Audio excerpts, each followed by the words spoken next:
Belekano wananjanai patimu kerengsa amcai no mang kethi keni klaijak manka khroksani mang khetawo klaijak te khroksani mangkhe pukhri tiyo kufungjak khetawo kethi klaijak ni mung Bikram Kumar Deborma nok Kolenpur PSB khobja uttor Robindro Chandra Para nokshilai jonta kamiwo koktamaru sawi manka butabai bulaye butharjago honibo bisini koktamawo sawi manka phiaba busujoti kubui tabuk Kolenpur Thana Police chene mungo ongkhaja patima thayo thangsoi kya Kolenpur Thana Police patima tui police saka yakung yak khaja bokhrogo bujakmani thini mari yorja khlai manka te khroksani mangkhe pukhri tiyo kufungjak khani saka police miya thangnai salo kamamani tini phungo pukhriwo tiyo kufungjak manka mung Surjo Mohan Deborma mang kethi khosawi Kolenpur Primary Health Center horjaka khani saka police প্রথম ঘটনা হচ্ছে ভোরবেলা খবর আসে পুলিশের কাছে যে একটা মৃতদেহ পড়ে আছে ক্ষেতের মধ্যে।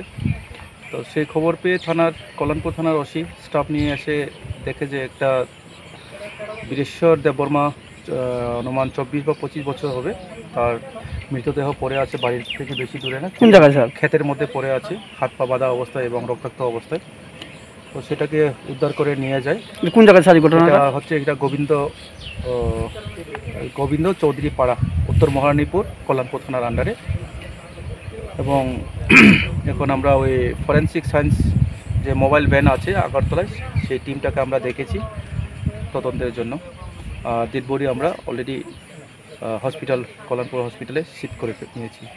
এবং দ্বিতীয় যে ঘটনা হচ্ছে সূর্যমোহন দেববর্মা বলে একজন 60-65 বছরের বৃদ্ধ লোক গতকাল থেকে মিসিং ছিল, আর আজকে ওনার পুকুরের মধ্যেই কী বলে ভাসমান অবস্থায় পাওয়া গেছে। ধারণা করা হচ্ছে এটা জলে ডুবে মারা গেছে অ্যাক্সিডেন্টলি। এলাকার পরিস্থিতি কি আছে? ঠিক আছে, এখন কোনো ঝামেলা নেই।